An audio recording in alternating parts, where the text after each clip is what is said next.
तस्मै श्रीगुरुवै नमः। गुरुवे गौरचन्द्राय राधिकाय सदालये कृष्णाय कृष्णभक्ताय तद्भक्ताय नमो नमः। नमो विष्णुपादाय कृष्णपृष्ठाय भूतले श्रीमद्भक्तिवेदान्त नारायणीति नामिने श्रीकृष्णलीला कथने सुताक्षं अवतार्यमाधुर्यगुणनिक्षुप्तं वरं वरेण्यं पुरुषमहन्तं नारायणं तं शिरसा नमामि।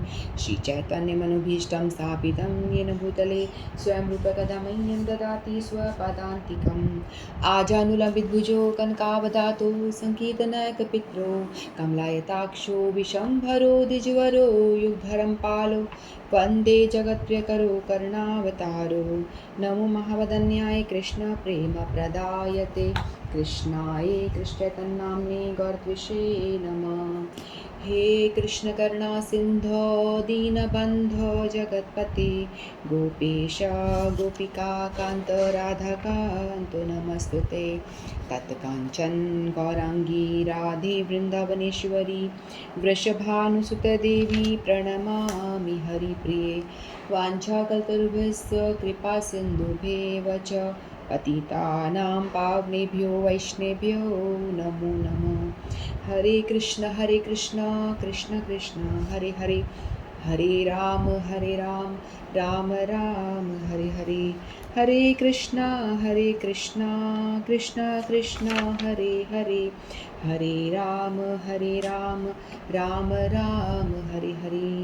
जय जय श्री राधे श्याम हरे कृष्ण। तो हम सब श्रीमद् भगवद गीता का अध्ययन कर रहे हैं। तो तीसरे अध्याय के हम आज 29 श्लोक से आगे लेंगे।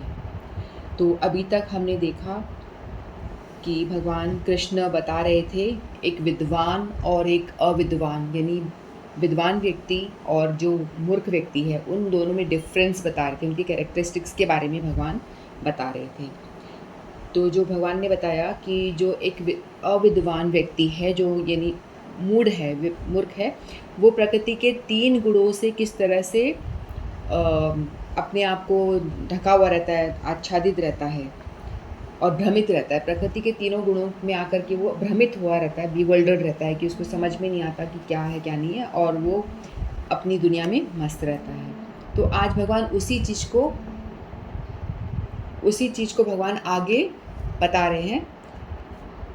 जो एक व्यक्ति भ्रमित है, जो मटीरियली इंक्लाइंड है, बहुत ज़्यादा मटीरियली बहुत ज़्यादा वो है, तो उसके विषय में भगवान बता रहे हैं। तो आज हम 27वें श्लोक से लेते हैं, हरे कृष्णा 29 श्लोक लेंगे पहले। प्रकृते गुण सम्मूढ़ा सज्जन्ते गुण कर्मसु तान कृत्स्नं विदो मंदा कृत्स्नं विना विचालयेत। तो यहाँ भगवान कह रहे हैं, माया के गुणों से मोहग्रस्त होने पर अज्ञानी पुरुष पूर्णतया भौतिक कार्यों में संलग्न रहकर उसमें आसक्त हो जाते हैं।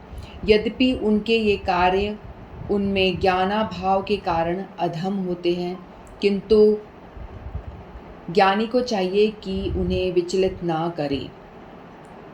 तो भगवान बता रहे हैं, अज्ञानी मनुष्य स्थूल भौतिक चेतना से और भौतिक उपाधियों से पूर्ण रहते हैं। वह शरीर प्रकृति की देन है, और जो व्यक्ति शारीरिक चेतना में आध्यात्मिक आसक्त होता है वह मंद अर्थात आलसी कहा जाता है।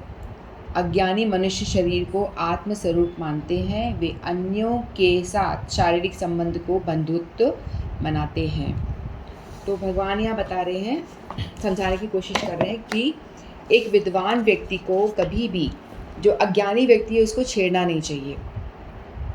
अज्ञानी लोगों को बहुत विचलित नहीं करना चाहिए, क्योंकि यदि हम उनको एकदम से बोलेंगे कि तुम ज्ञान वैराग्य की बातें बड़ी बड़ी करेंगे और उनको बोलेंगे कि आप ज्ञान में आ जाओ, आप क्या कर रहे हो, भक्ति करो, और ऐसी बड़ी बड़ी बातें करेंगे, तो उनको कुछ समझ में नहीं आएगा और वो विचलित हो जाएंगे। तो उनको धीरे धीरे ग्रेजुअली इंस्पायर करना चाहिए।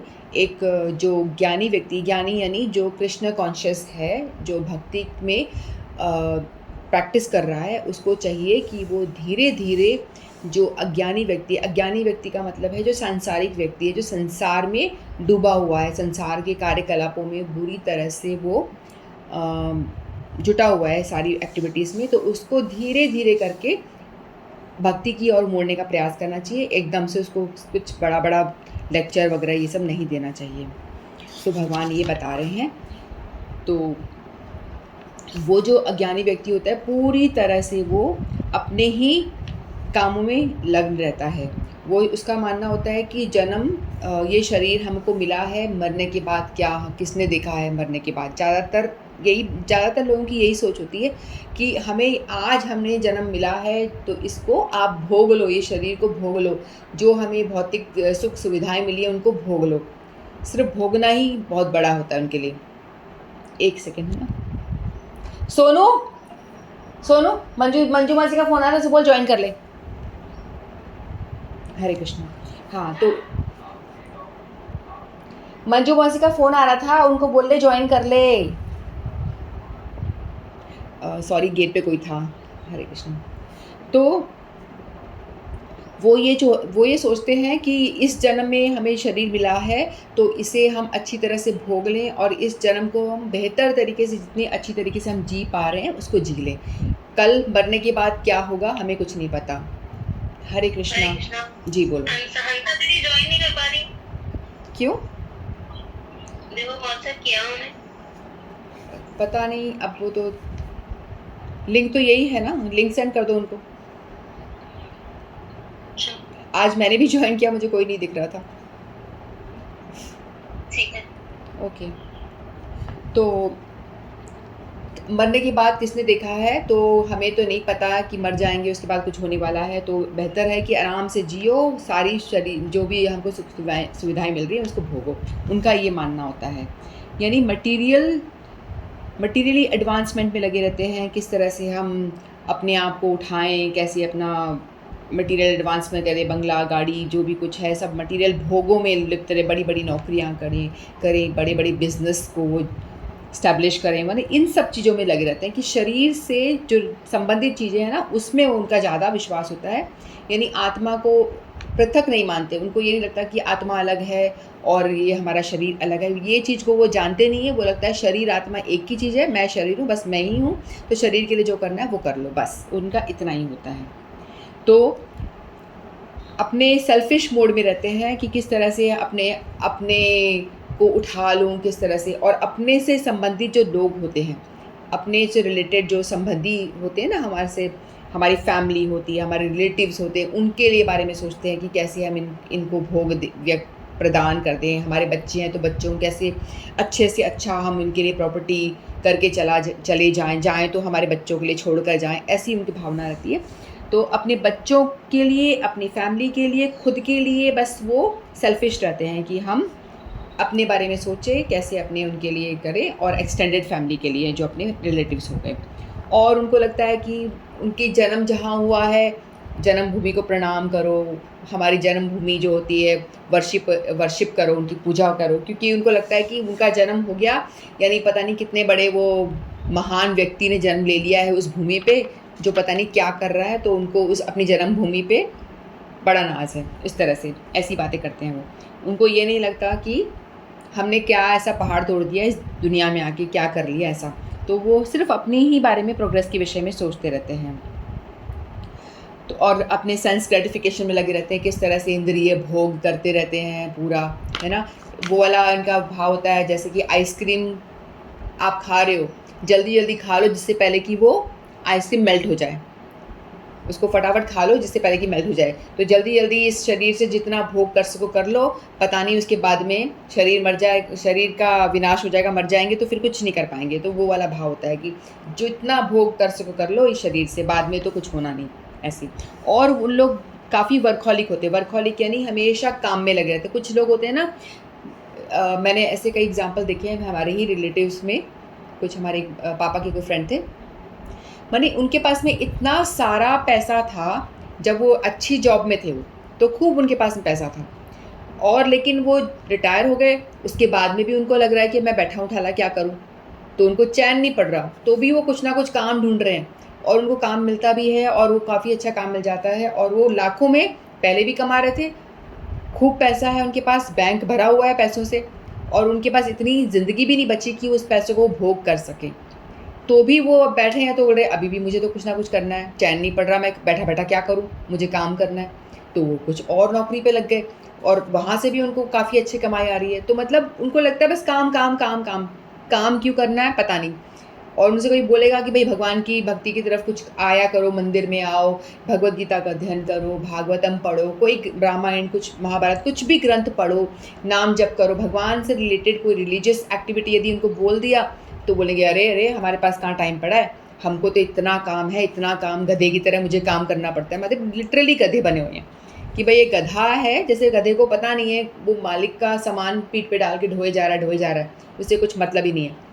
मालिक उसका भोग करे जा रहा है। उस तरह से वो एक गधे की तरह काम में लगा रहता है, उसको काम ही काम चाहिए बस। और कुछ उसको एक जो स्पिरिचुअल व्यक्ति होता है, भक्त होता है, वो सोचता है कि मैं इतना कमा लूँ, उसके बाद में मैं पैसा मेरा रहेगा तो मैं उन पैसों से अपनी ज़िंदगी जी लूँगा और भक्ति करूँगा। भक्ति में पूरी तरह से अपने आप को रमा दूँगा। ये वो कोशिश करता है कि मुझे काम ना करना पड़े या मैं भक्ति की एक्टिविटीज़ कर लूँ, भागवतम पढ़ लूँ, गीता जी पढ़ लूँ, कुछ भी इस तरह से स्पिरिचुअल एक्टिविटी करके अपने आप को भगवान के धाम तक जाने लायक बना लूँ और मैं इस जन्म मृत्यु के चक्कर को काट के भगवत धाम पहुँच जाऊँ, ऐसा उसका विचार होगा। लेकिन इन व्यक्तियों का जो मूड है, मूर्ख हैं, वो बस काम करते रहेंगे, अपने परिवार के लिए करते रहेंगे, सबके लिए करते रहेंगे, लेकिन अपने लिए जो सेल्फ हमारी आत्मा है, उसके लिए उनको पता ही नहीं है कुछ करना चाहिए और वो कुछ करने का प्रयास भी नहीं करेंगे। और वो ऐसे ही मर जाएँगे, फिर दोबारा जन्म लेंगे, फिर दोबारा जन्म लेंगे, जन्म मृत्यु के चक्कर में फँसे रह जाएँगे। तो इंटेलिजेंट व्यक्ति को चाहिए कि वो उनके पास इंटेलिजेंट व्यक्ति वो है जो वो जानता है भगवान के विषय में और वो प्रैक्टिस कर रहा है भक्ति की और उनको जाके उनको टोकना-वोकना नहीं चाहिए, लेकिन उनको जो वो काम में लगे, वो बड़े अच्छे-अच्छे काम करेंगे, प्याऊ बना देंगे और जो भी सोशल वर्क करते हैं ना, नेशनल वर्क जो करते हैं भारत अपने पूरे नेशन के फ़ायदे के लिए, सोसाइटी के फ़ायदे के लिए, ऐसी बातें ज़्यादा करते हैं वो। लोगों की फ़ायदे की पुण्य करिए, ऐसे प्याऊ खुदा दिए, इस तरह से वो लोग काम करेंगे तो उनको वही काम करने देना चाहिए, लेकिन उनको बताना चाहिए उन कर्म में लगे हैं, उनको छेड़ो मत, उनको बताओ कि तुम ये सब कर रहे हो, लेकिन थोड़ा-सा अपनी सोच को बदल के भगवान के लिए करना शुरू कर दो। थोड़ा-थोड़ा मतलब धीरे-धीरे करके उन्हीं कर्मों में करते उनको अब भगवान की ओर लाना चाहिए, एकदम से उनको नहीं बोलना चाहिए। तो अपने काम में लगे रहें, लेकिन उनको गुड एक्टिविटीज़ करते रहें, उनको मोटिवेट करना चाहिए कि आप ये सब बहुत बढ़िया कर रहे हो, लोगों को जन के फ़ायदे के लिए बहुत बढ़िया काम कर रहे हो, लेकिन आप यही काम आप सोचो कि आप भगवान को बीच में रख के करो, तो आप इस काम का आपको डबल बेनिफिट मिलेगा कि आप कर तो रहे हो, लेकिन ये मत चाहो कि मेरे को नाम मिले, मैंने ये जैसे कि कुआँ खुदा दिया है, तो इस पे अपना नाम मत खुदा दो कि मैंने ये कुआँ खुदाया गया है इस व्यक्ति द्वारा। ऐसे अक्सर होता है ना, पंखा लगाया गया है इस व्यक्ति द्वारा। उनको बहुत रहता है मेरा नाम हो, ये दीवार बनाई गई है इस व्यक्ति ने, मंदिर की टाइल लगाई है इस व्यक्ति ने, ऐसा बहुत होता है ना, लिखा रहता है। तो ये आप करो लेकिन लिखो मत और ये भाव जो रखो कि भगवान ने मुझे दिया है तो भगवान को ही मैं अर्पण करके ये कर रहा हूँ, भगवान के लोगों के लिए मैं सेवा कर रहा हूँ। तो इस तरह से उनका दिमाग बदल करके उनको भक्ति की तरफ ले जाएँ। और भगवान कई दफ़ा ऐसे कहते हैं कि इन लोगों को बताओ भी मत। भगवान को तो बड़ा गुस्सा आता है कि इनको समझाओगे बार-बार तो ये समझेंगे नहीं। जो अभक्त होते हैं ना, उनको मतलब ही नहीं है क्या कृष्णा, क्या ये सब, क्या कृष्णा कॉन्शियस, भक्ति-वक्ति नहीं, जियो, खाओ, पियो, ऐश करो, बस इनका यही फंडा होता है। भगवान कहते हैं इनको मत बोलो क्योंकि ये मानेंगे नहीं बात। तुम इनको अपना जाके सर फोड़ोगे तो ये तुम्हारी बात सुनने वाले नहीं हैं, आप कितना ही समझा लो इनको। तो लेकिन जो भक्त होते हैं, जो हमारे गुरुवर्ग होते हैं, वो फिर भी आते हैं, हम जैसे जो अधम लोग हैं, हम लोगों को ज़बरदस्ती से कथा सुना के ऐसे करो, वैसे मत करो कर फिर भी मतलब वो भगवान के मना करने के बाद भी वो कहते हैं, वो जानते हैं, भगवान चाहते हैं कि ये सभी जीव मेरे प्यारे हैं, अभक्त भी प्यारे हैं, मेरे ही बच्चे हैं और भक्त जो बच्चा है वो अच्छा बच्चा है, अभक्त जो है जो बिगड़ा हुआ बच्चा कह लो, तो वो भी मेरा ही बच्चा है। तो वो चाहते हैं कि ये सब सुधर जाए और मेरी तरफ आ जाएँ। तो लेकिन वो जो डिवोटी होता है उनकी भाव को समझ करके और उसको फिर भी जा कर के धीरे-धीरे उसको भगवान की तरफ मोटिवेट करेगा और भगवान का हार्ट समझता है, भगवान चाहते हैं कि भक्त बन जाएँ ये बिगड़े हुए ना रहें। गुस्से में आके नहीं, माँ बोलती थी छोड़ो इसको मत समझाओ, ये तो समझने वाला नहीं, उस तरह से। तो भक्त फिर भी गुरु रूप में आते हैं और हमें अपनी ओर, भगवान की ओर ले जाने का प्रयास करते हैं, अपने आचरण के द्वारा सिखाते हैं कि ऐसे ऐसे करो, देखो मैं इतनी इतनी माला कर रहा हूँ, ऐसे ऐसे बिहेव कर रहा हूँ। तो इस तरह से करके वो धीरे धीरे धीरे करके जो मूर्ख व्यक्ति है, जो अज्ञ व्यक्ति, अज्ञानी व्यक्ति है, उसको अपनी ओर मोड़ने का प्रयास करते हैं, अपने आचरण के द्वारा वो सिखाते हैं। जैसे हम बार बार एक ही चीज़ों की रिपीट कर रहे हैं ना, भगवान समझाने का प्रयास करें अलग अलग तरीक़ों से। बेसिकली बात तो वही है, ऑलमोस्ट वही बातें भगवान समझा रहे हैं। तो हम तीसरा 30th श्लोक लेते हैं, 30वां। मयि सर्वाणि कर्माणि संन्यास्यात्मचेतसा निराशीर्निर्ममो भूत्वा युद्धस्व विगज्वरः। तो श्री भगवान यहाँ कह रहे हैं, अतः हे अर्जुन, अपने सारे कार्यों को मुझ में समर्पित करके मेरे पूर्ण ज्ञान से युक्त होकर, लाभ की आकांक्षा से रहित, स्वामित्व के किसी दावे के बिना तथा आलस्य से रहित होकर युद्ध करो। तो भगवान अर्जुन को यहाँ कह रहे हैं युद्ध करने की वो दे रहे हैं, युद्ध करना के लिए भगवान उनको कह रहे हैं, मतलब अर्जुन के माध्यम से भगवान हम सबको शिक्षा दे रहे हैं। तो यहाँ अर्जुन का उस समय कर्म था युद्ध करना, और हमारा कर्तव्य जो हमारे आगे जो कर्म है, जो हमारा काम है, वो हमारा कर्तव्य। हमको ये नहीं कह रहे युद्ध करो, अर्जुन का कर्म उस समय युद्ध करना था, हमारा कर्म है अपना जो कर्तव्य, जो हमारा काम है वो करना। और एक युद्ध होता है जब सामने का युद्ध है हमारा अर्जुन के सामने, और हम सबका युद्ध हमारे अंदर भी चल रहा है। हम सभी लोग अपने अपने जो अवगुण है उनसे युद्ध है, वो उससे लड़ने की बात भी हो रही है। यानी अर्जुन के लिए युद्ध बाहर है, हमारे लिए अंदर है, युद्ध लड़ना है। जो आलस, हमारे अंदर आलस भरा हुआ है, लोभ, क्रोध, मोह, माया, मद मत्सर, ये सभी जो हमारे अंदर भरा है कूट कूट कर, उन सब से युद्ध करना है। उन सब से युद्ध करके अपने आप को जीतना है, अपने क्रोध से जीतने का प्रयास करना है। यानी अपने विचारधारा को बदल करके, क्रोध हमें क्यों आ रहा है, हमें किसी चीज़ में ज़्यादा मोह होता है तभी तो हमें क्रोध आता है ना, हमें आसक्ति होती है, तो उनसे हमको लड़ना है। जो भगवद गीता के उपदेशों को समझ के उससे हमें लड़ने का प्रयास करना चाहिए। तो लाभ की आकांक्षा छोड़ देनी चाहिए, है ना, तभी तो हमें क्रोध आता है। हमें कोई मोह होता है कि हमें ये चीज़ चाहिए, ये चीज़ हमें नहीं मिलती तो हमें गुस्सा आता है, क्यों नहीं मिल रही है। भगवान में कार्यों को समर्पित करने के लिए पूर्ण ज्ञान होना चाहिए। हमें जब पता होगा कि सब कुछ भगवान का ही किया धरा है, भगवान ने ही सब कुछ बनाया है, हमारा कुछ है ही नहीं, हम अपने स्वामित्व का भाव लगा के रखते हैं कि मैं बॉस हूँ, मैं करने वाला हूँ। देखो, जो कर्मयोग है ना, कर्मयोग के 3 पार्ट हैं, 3 तत्व होते हैं जिससे कि कर्मयोग हो पाता है। निष्काम कर्मयोग की हम बात कर रहे हैं ना, कि हम कोई भी काम करें, कर्मी व्यक्ति भी एक काम कर रहा है और एक दूसरा निष्काम कर्मी व्यक्ति भी कर रहा है। कर्मी व्यक्ति जो कुछ कर रहा है अपने लिए कर रहा है, हम बार बार सुन रहे हैं इस चीज़ को कि वो वही काम कर रहा है, और एक भक्त भी वही काम कर रहा है, लेकिन दोनों के कॉन्शियस में, लेवल ऑफ कॉन्शियस में बहुत बहुत बड़ा अंतर है। वही उसको भक्त बनाता है ना। वो भी खाना बना रहा है, ये भी खाना बना रहा है, वो भी एक्सरसाइज कर रहा है, ये भी एक्सरसाइज कर रहा है, लेकिन दोनों के जो भाव में ज़मीन और आसमान का अंतर होता है। वो कर्मी एक्सरसाइज कर रहा है, मैं भोगूँ, मेरा शरीर स्वस्थ हो, मैं इंद्रिय तृप्ति करूँगा, लंबी लाइफ जीऊँगा, ज़्यादा टाइम तक खा पाऊँगा, ज़्यादा टाइम तक भोग कर पाऊँगा, है ना।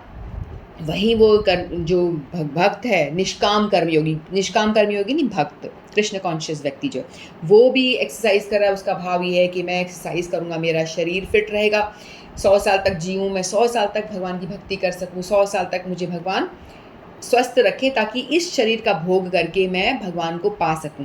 जैसे एक व्यक्ति ट्रेन में बैठ जाता है, ट्रेन में बैठता है तो ट्रेन में उसने एक दिन पूरा सफ़र किया, जब उतरा तो उसने ये थोड़ी ना भाव कर दिया कि ये डब्बा मेरा, ये सीट मेरी है, इसको छोड़ के कैसे जाऊं। ऐसा भाव तो बिल्कुल भी नहीं आता। ट्रेन हो या प्लेन हो, कुछ भी हो, हम जहाँ सफ़र करें, हमको पता है हम थोड़ी देर के लिए, हमको बैठने के लिए मिला है, अपने डेस्टिनेशन तक पहुँच जाएंगे, हमारा शहर आ गया, हमें उतर जाना है, हमने इतना ही इसका इस्तेमाल करना है बैठने का, इतनी देर के लिए। उसी तरह से हमको ये समझना चाहिए, भगवान ने हमको ये शरीर दिया है, इंद्रियां दी हैं, सब कुछ दिया है, तो ये इसमें ये नहीं कि हम इसको अपना मान के बैठ जाएं, ये मेरी आँख, मेरा नाक, मेरा ये, मेरा सब शरीर। अपना मत मान के बैठो। भगवान ने तुम्हें जैसे ट्रेन में डब्बा दिया था, उस तरह से आपको ये शरीर दिया है, उसका आप भोग करो, उसका आप यूटिलाइज, सदुपयोग करके भगवत धाम पहुँचने के लिए इसका इस्तेमाल कर लो। अपनी इंद्रियों का इस्तेमाल खुद के बॉडी को सुख पहुँचाने के लिए नहीं, भगवान को प्राप्त करने के लिए कर लो। आँखों का इस्तेमाल कर लो, भगवान के विग्रह दर्शन करो, सुंदर-सुंदर भगवान के दर्शन करो। वहीं आप कुछ उल्टी-सीधी दर्शन करोगे तो आपको पाप लग जाएगा, आपका कर्म बंधन में फँस जाओगे। वहीं आप ठाकुर जी के विग्रहों का दर्शन करोगे, भगवान की सुंदर-सुंदर पिक्चरों को देखोगे, तो आपको उसका कुछ फल नहीं मिलेगा, पुण्य नहीं मिलेगा, यानी भगवान से आपकी प्रीति बढ़ेगी, है ना? फूलों से भगवान के फूलों को सूंघो, यानी सारी इंद्रियों को भगवान के सेवा में लगा दो। हाथों को मंदिर मार्जन करो। आपका मंदिर आप नहीं जा सकते, आपको घर को मंदिर समझो, जहाँ आपके भगवान बैठे हैं, जिसको आपने बॉस। पहली बात तो भगवान को भगवान मानो। पहली बात तो हम यदि भगवान को भगवान मानेंगे तभी तो हम कुछ करेंगे। भगवान को भगवान ही नहीं मानेंगे, पीतल की मूर्ति मान लेंगे तो हम कुछ भी नहीं कर सकते, सब कुछ ज़ीरो है। पहली बात तो हमको पत्थर की मूर्ति या पीतल की मूर्ति ना मान के उनको साक्षात मानना है कि भगवान ही बैठे हैं, ये भगवान ही है, ब्रजेंद्र नंदन साक्षात। जब चैतन्य महाप्रभु भगवान को देखते थे ना, विग्रह को, तो कहते थे तुम्हें विग्रह नहीं, तुम्हें साक्षात ब्रजेंद्र नंदन, बंगाली भाषा में कहते कि तुम मूर्ति नहीं हो, तुम विग्रह नहीं हो, तुम साक्षात ब्रजेंद्र नंदन हो। उनको भगवान को दिखाई देते थे, ठाकुर जी स्वयं दिखाई देते थे, तो वो कहते थे अपने भाव को।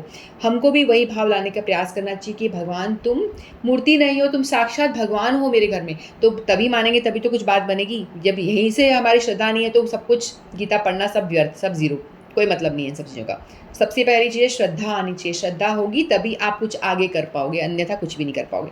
तो हमको भगवान की मंदिर को साफ़ करो, भगवान की अपने घर को साफ़ करना ही नहीं समझना मंदिर। भगवान जहाँ बैठे हैं वो मंदिर हुआ ना, तो इस मंदिर को भगवान की सेवा में सफाई करना, हर चीज़ को भगवान से कनेक्ट कर देना चाहिए। चाहे वो एक्सरसाइज हो, चाहे वो आपका सोना हो। सोने को कैसे भक्ति बनाओगे? आप सो रहे हो तो कैसे भक्ति बनेगी? क्योंकि आप सोओगे तभी तो आप फ्रेश उठोगे, तभी तो भगवान की सेवा में मन लगेगा, तो सोना आपकी भक्ति हो गया। यानी हर काम भक्ति बना लो। कैसे आप कनेक्ट करोगे, वो चीज़ करना चाहिए। तो अपनी सारी इंद्रियों को भगवान की सेवा में लगा देना, अपने शरीर को भगवान की सेवा में लगा देना, और भगवान को बॉस मानना, अपने आप को एक नौकर समझना, क्योंकि आप नौकर हो भगवान के। जीवेर स्वरूप है कृष्णेर नित्य दास। जीव का स्वरूप कृष्ण का नित्य दास है। वो एक कृष्ण कॉन्शियस व्यक्ति होता है, उसको पता होता है। अब वो ज्ञानी व्यक्ति है, उसको पता है कि भाई तेरा अस्तित्व कुछ नहीं है, तू भगवान का एक दास है और दास ही रहेगा, तू मालिक बन नहीं सकता। तो इस चीज़ को वो अच्छी तरह से जानता है, और वो इसीलिए भगवान की भक्ति करता है और भगवान को पाने का प्रयास करता है। कभी भी उस अपने आप को लॉर्डशिप, प्रोप्राइटरशिप की मैं मालिक बनने का प्रयास नहीं करता। जैसे एक कैशियर है, उसको मालिक ने दिया है पैसे काउंट करने के लिए, वो मिलियंस ऑफ रुपीज़ काउंट कर रहा है, लेकिन उसमें ओनरशिप, उसको ये नहीं रहेगा कि एक पैसा मेरा है, वो वाला भाव तो नहीं आएगा ना। चाहे वो करोड़ों या मिलियंस ऑफ रुपीज़ काउंट कर लेगा, लेकिन उसका एक भी भाव नहीं रहेगा कि एक भी पैसा इसमें से मेरा है। उसका भाव रहेगा नहीं, ये तो भगवान का है, यानी उस बॉस का है उसके, तो उसको पैसा सरेंडर कर दे, बस वो काउंट करेगा और छुट्टा हो जाएगा, है ना। वो तो बस केयर टेकर की तरह काम करेगा कि मेरा काम है इसका केयर करना, मुझे जो सैलरी जितनी मिल रही है उतनी ही मिलेगी। 5,000 मिल रही है तो मेरी सैलरी तो बस 5,000 ये मेरे हैं, बाकी सारा तो मैंने काउंट करके दे दिया, मेरा ये काम है। ऐसे ही तो हम लोगों को भी हमको भी ऐसे ही समझना चाहिए कि जो भी कुछ हमें मिला हुआ है सब भगवान को सेवा में उसको यूटिलाइज़ कर देना चाहिए, भगवान की सेवा के लिए है। मैं तो सिर्फ एक केयर टेकर की तरह हूँ, जो मुझे रिस्पॉन्सिबिलिटी दी गई है, मेरे बच्चों की रिस्पॉन्सिबिलिटी मुझे दी गई है, मेरे परिवार की रिस्पॉन्सिबिलिटी मुझे दी गई है। भगवान ने मेरे को जो काम दिया गया है, वो काम दिया गया है, वो सब भगवान का है। भगवान का एक कैशियर की तरह मैं वो काम कर रहा हूँ, और भगवान के जो जन है मेरे पास, मेरे जो माता पिता, जो भी पति बच्चे जो भी हैं, ये सब भगवान के जन हैं जिनकी मुझे सेवा करनी है। तो उनके माध्यम से मुझे इन सब का कर्तव्य पालन करना है, ऐसा हमें सोच के काम करना चाहिए। इसी को कहते हैं कृष्णा कॉन्शियसनेस। और इसके 3 लक्षण हैं। पहला, हमें कर्म फल में आसक्ति नहीं होती। हम कोई भी काम कर रहे हैं, उसके फल में हमें आसक्ति नहीं रखनी है कि इसका रिजल्ट मुझे मिलना ही चाहिए, मैंने ये काम किया तो मुझे इसका रिजल्ट मिलना ही चाहिए। तेरे बस में है ही नहीं, मिले या ना मिले तेरे बस में नहीं है, तो उसके बारे में सोच मत। क्योंकि तुझे मिलना होगा तो भगवान दे देंगे, नहीं मिलना होगा तेरे कर्मों में होगा। हमने बोलते हैं ना, कर्मों में होगा तो तुझे मिलेगा फल, कर्मों में होगा ही नहीं तो तुझे नहीं मिलेगा। तो तू कर्म फल के विषय में छोड़, भगवान को देना है तो इसकी आसक्ति मत रख फल की। दूसरा, कर्म में भी आसक्ति मत रख, मुझे ये काम करना है, वो भी तुझे आसक्ति, ना कर्म में आसक्ति रखनी है, ना कर्म फल में रखनी है, ना उस कर्म फल के अहम भाव की मैंने ये काम किया। ये 3 चीज़ कर्मयोग की, निष्काम कर्मयोग की, ये 3 चीज़ यदि आप कर लेते हो तो आपकी भक्ति हो जाती है। कोई भी काम अब यदि आप 3 चीज़ आप इसमें इंक्लूड करे करते हो तो आपकी निष्काम भक्ति हो जाती है। कौन कौन सी 3 चीज़ें हैं? कर्म फल में आसक्ति हटा दो, कोई भी काम कर रहे हो उसमें से कर्म फल की आसक्ति हटा दो। कर्म में आसक्ति, मुझे ये काम करना है तो यही काम करना है, उसमें आसक्ति हटा दो, ये मेरा काम है, हटा दो, एक नौकर की तरह करो। तीसरा कि मैंने ये काम किया, मैं बॉस हूँ, प्रोप्राइटरशिप जो होती है ना, ओनरशिप की भावना, मैं इस कंपनी का मालिक, मैंने ये काम किया, मेरे बिना तो हो ही नहीं सकता था। ये वाला मैं जो है इसको हटा के दूर फेंको, क्योंकि ये अहम भाव है, अहंकार लाता है कि मैं बॉस, मैं ये, मैं घर का मालिक, मैं दुकान का मालिक, ये मालिक वाला भाव है, इसको हटा के दूर फेंको। क्योंकि ये 3 यदि चीज़ आपके अंदर आ जाती हैं तो आप कर्मयोग कर रहे हो, आप निष्काम कर्मयोग कर रहे हो। कर्म फल में आसक्ति ने हटा दो, कर्म में आसक्ति हटा दो और अहम भाव हटा दो। ये 3 चीज़ यदि हटा दी तो आपकी हो जाती है भक्ति, आपकी हो जाती है निष्काम भक्ति। तो जो डिवोटीज़ होते हैं वो ये चीज़ तीनों की प्रैक्टिस करते हैं, उनको समझ में आता है कि भगवान कृष्ण ही भगवान है, तो जो भी कुछ कर रहे हैं वो भगवान की सर्विस के लिए करते हैं, भगवान की सेवा के लिए करते हैं। हमेशा उनका हर काम भगवान को प्रसन्न करने के लिए होता है, कुछ भी वो काम अपने लिए नहीं करते। तो यहाँ बताया, पहले वाले श्लोक में बताया कि अज्ञानी व्यक्ति को छेड़ो मत, कर्मी व्यक्ति, ज्ञानी व्यक्ति यानी जो साधारण, जो इंसान हम जैसे लोग होते हैं, साधारण इंसान कर्मी, वो अज्ञानी, क्योंकि वो कुछ प्रैक्टिस नहीं कर रहे ना, क्योंकि उनको पता नहीं है। और उनको धीरे धीरे बताओ, धीरे धीरे बताकर उनको कृष्ण की ओर लेकर आने का प्रयास करो। अपने आचरण से वो समझ धीरे धीरे सीख जाते हैं, जैसे हम लोग भी अपने गुरुवरों को देख करके सीखते हैं ना, उस तरह से। फिर यहाँ भगवान ने भक्त की बताई, भक्त को कैसा होना चाहिए। कृष्ण के आश्रित होकर स्वधर्म का पालन करना चाहिए, क्योंकि यह जीव की स्वाभाविक स्थिति है। जीव का क्या स्वरूप है? दास, भगवान का दास। ये स्थिति याद रखनी चाहिए हमको। परमेश्वर की इच्छा के लिए मनुष्य को सर्वस्व की बलि करनी होती है और साथ ही स्वामित्व जताए बिना स्वधर्म का पालन करना होता है। अपना काम करो, उसमें मालिकपन का भाव हटा दो, अपना जो बॉसत्व का भाव है ना, मैं कर रहा हूँ, वो हटा दो। बस ये समझो कि ये काम भगवान का है, मैं एक केयर टेकर की तरह, मैं एक सेवक की तरह काम कर रहा हूँ। भगवान ने मुझे ये रिस्पॉन्सिबिलिटी इस जन्म में दी है तो मुझे करना है। कोषाध्यक्ष अपने स्वामी के लिए लाखों रुपए गिन सकता है, किंतु इसमें से वह अपने लिए एक पैसा भी नहीं चाहता, क्योंकि उसको पता है पैसे मेरे हैं ही नहीं। इसी प्रकार मनुष्य को यह समझना चाहिए कि संसार में किसी व्यक्ति का कुछ भी नहीं है, सारी वस्तुएं परमेश्वर की हैं। मई अर्थात मुझ में, भगवान मई कह रहे हैं, मुझ में, मेरे अपने बारे में बात करें, का वास्तविक तात्पर्य यही है कि जब मनुष्य इस प्रकार से कृष्ण भावनामृत में कार्य करता है तो वह किसी वस्तु पर अपने स्वामित्व का दावा नहीं करता। करेगा कैसे? उसको जब समझ में आ जाती चीज़ें क्लियरली कि मेरा कुछ है ही नहीं, शरीर भी नहीं है मेरा, तो मैं क्या बोलूँ, मेरा कुछ भी नहीं है। 1 सेकंड में भगवान सब कुछ ज़ीरो कर सकते हैं, 1 सेकंड में भगवान एक गरीब को उठा के अमीर कर सकते हैं, अमीर को उठा के गरीब कर सकते हैं। तो हमारा हाथ में कुछ भी नहीं है, भगवान की इच्छा से सब कुछ होता है, सब कुछ होता है, चलता है ना। ये भावना मत निर्मम अर्थात मेरा कुछ नहीं है कहलाता है। यदि ऐसे कठोर आदेश को और शारीरिक संबंध से तथा कथित बंधुत्व भावना से रहित है, पूरा करने में कुछ झिझक हो तो उसे दूर कर देना चाहिए। इस प्रकार मनुष्य विगत ज्वर अर्थात विगत ज्वर यानी आलस्य से हटा, अपने आप को आलस्य से दूर करके, प्रमाद आलस्य से दूर करके हमें एक्टिवली भगवान की सेवा में लगना चाहिए। रहित हो सकता है। अपने गुणों तथा स्थिति के अनुसार प्रत्येक व्यक्ति को विशेष प्रकार का कार्य करना होता है, जिससे इसको जो रिस्पॉन्सिबिलिटी मिली हुई है, जो हमको, जो भगवान ने जैसे स्टेज पे एक्टर को भगवान एक्टिंग करने के लिए, स्टेज पे एक्टर एक्टिंग करता है ना, कभी माँ बन जाता है, कभी कुछ बन जाता है, बिजनेसमैन बन जाता है। तो उस तरह से हम लोग को भी एक एक्टर की तरह हमें काम दिया हुआ है, हम वो एक्टिंग अपनी अच्छे से अपना रोल निभाएं। जो हमारा, यदि माँ है तो माँ का रोल अच्छे से निभाए, बच्चा है तो बच्चा अपना रोल अच्छे से निभाए, कि माता पिता के प्रति क्या कर्तव्य, शिष्यों के प्रति क्या कर्तव्य, गुरुजनों के प्रति अपने सारे कर्तव्यों को समझ के अच्छे से अपने रोल का पालन करें, पड़ोसी का धर्म निभाए, हर एक का धर्म और अपने कर्तव्य का पालन कृष्ण भावना भावित होकर किया जा सकता है। इससे मुक्ति का मार्ग प्रशस्त हो जाता है। तो भगवान यहाँ अच्छे से बताया कि भक्ति मार्ग में आप चलोगे, निष्काम भक्ति करोगे तो आप मुक्ति मार्ग की तरफ बढ़ जाओगे। तो ये हमारे आज 2 श्लोक पूरे हुए। आई होप आप लोगों को अच्छी से समझ में आया हो। नहीं आया हो तो आप पूछ सकते हैं, कुछ भी नहीं समझ में आया हो तो इतना ही कह के मैं वाणी को विराम देती हूँ। 29 एंड 30 श्लोक हमने आज पूरे करे। हरे कृष्णा, राधे राधे।